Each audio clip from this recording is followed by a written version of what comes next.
अस्सलाम वालेकुम नादरीन, मैदान न्यूज़ के साथ मैं हूं आपका मेज़बान मीर सनाउल्लाह बुर्दी। नादरीन, इस वक्त हम हैदराबाद के नवाही इलाके गोठ आलन बुर्दी में मौजूद हैं, जहां इलाके मकीनों की जानिब से बुनियादी सहूलियात ना मिलने के खिलाफ एहतजाजी मुजाहरा किया जा रहा है। आइए मजीद उनसे बातचीत करते हैं, उनका क्या कहना है। जी, ये हमारे जो गांव का रोड है गोठालन बुर्दी और बलोच हाजानो, यहाँ पे हमारे रात को अगर किसी की बुजुर्ग की या किसी औरत की या किसी नौजवान की तबीयत ख़राब हो जाती है, हम इधर से रात को गाड़ियों में जाते हैं, यहाँ से शहरी तक जाने में ही समझो मरीज़ की हालत ख़राब हो जाती है।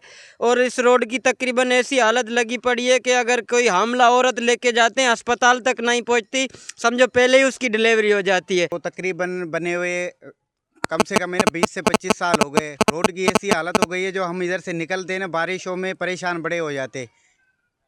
आप हमारे रोड का यकीन करो, इतना बहुत बड़ा मसला है। अगर बारिशों में कोई बंदा बाइक पे जाता है, दो बंदे तो चल ही नहीं सकते, इतनी बुरी हालत है, बंदा गिर जाता है। कई बार हम ज़ख्मी भी हुए हैं इसी रोड की वजह से। तो हुकूमत से यह दरख्वास्त है, बराए मेहरबानी करके हमें रोड का जो है ना जल्द से जल्द मरम्मत करी जाए।